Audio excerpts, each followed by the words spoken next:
Which is better for long-term welfare, nudging or education?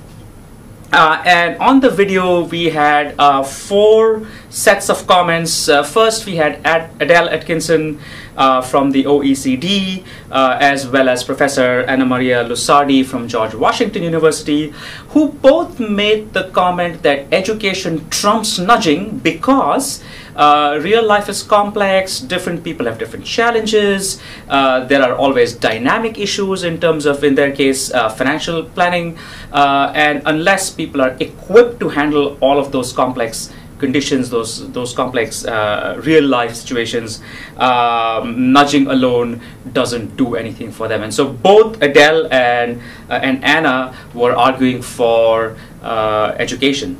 I presented a series of arguments based on not just my own research, but also conversations I had with a few other people, where the point was that education is great, and in fact a lot of people who have trouble in terms of financial well-being or health decision making, they have trouble despite knowing what to do. So the point I was trying to convey based on other people's feedback was that oftentimes we are in situations where we know what the right choice is, we know how to make the right choice, we just don't get down to doing that, and so therefore nudging is an indispensable part of the toolkit of anybody who wants to improve individual welfare.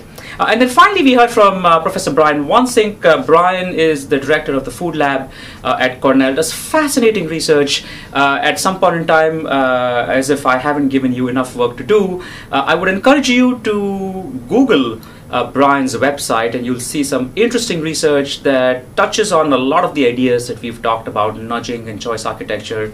Perhaps his greatest contribution to our field is the claim that people eat, they consume food with their eyes, and what that means is that people don't have a good metering device for how much food they have eaten.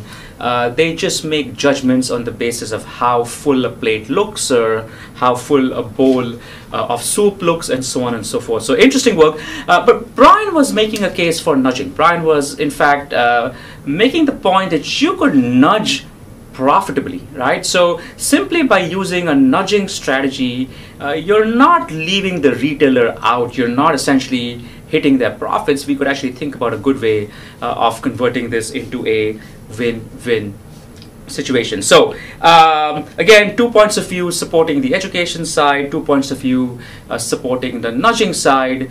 So again, a lot of different opinions that seem to echo both sides. There was clearly some preference for nudging, and part of that is clearly the fact that you are here in a course about nudging, and a lot of strong opinions also supporting the education side. Now, as with other debates, I think the answer to this question is not A or B. It is how do we best combine A and B. And I'm going to offer you one point of view, and then I'm going to actually talk to John Lynch, who is a professor at the University of Colorado.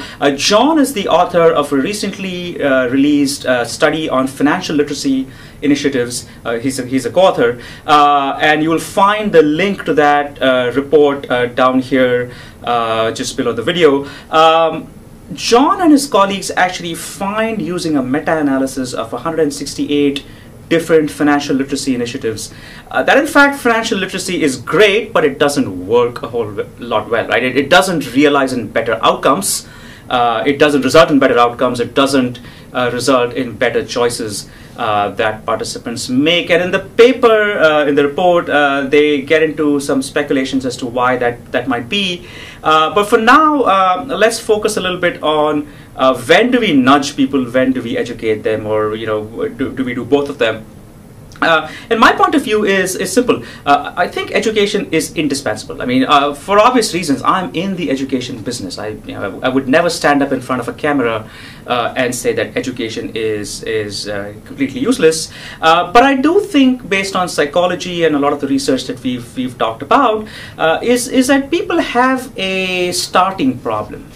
People have an inertia in terms of just getting started with the weight loss program, or getting started with the financial well-being program, or a healthy eating program. And so we've got to nudge them to do that. We've got to nudge them to open bank accounts. We've got to nudge them to get a membership to the health club. We've got to nudge them to buy fitness equipment. We've got to nudge them to become vegetarian or eat spinach or whatever else it is that actually marks the beginning of that program. And once you've nudged them into action, that's when the education part kicks in. So my response always is, think about sort of a startup challenge. Do people have a problem realizing the fact that they have a problem?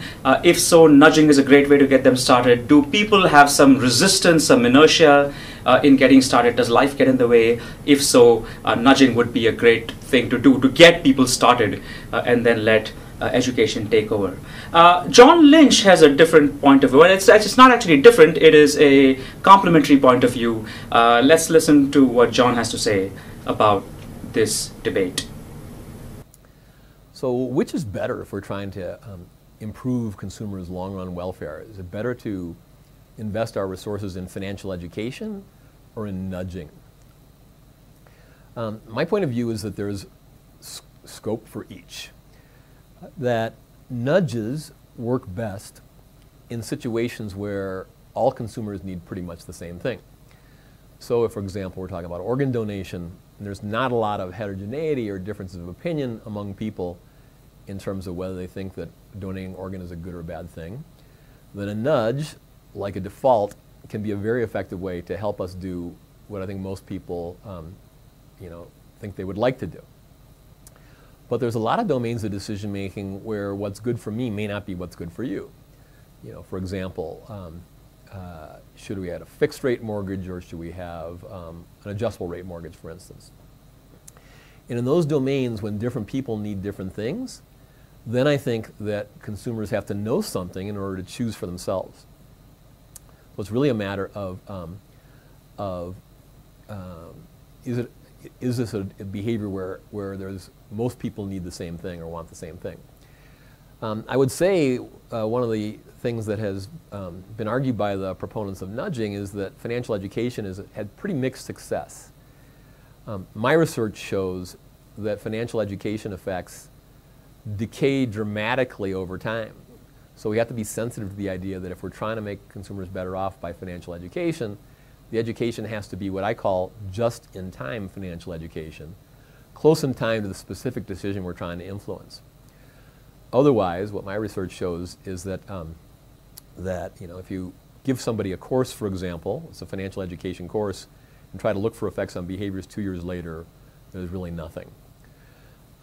So financial education has a role, but it has to be timely, has to be targeted to a particular decision, and it's going to be most useful in those cases where different consumers need different things.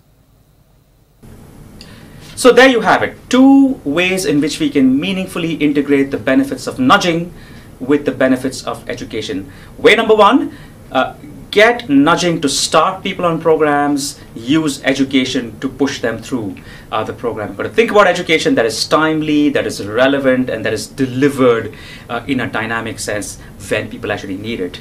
Second thing, which is what John Lynch was talking about, is if there are behaviors that are standard that you want everybody to do, nudging is a dominant strategy. It is easier to nudge people. If in fact there is what we call a heterogeneity of what the right behavior is, then perhaps education dominates nudging.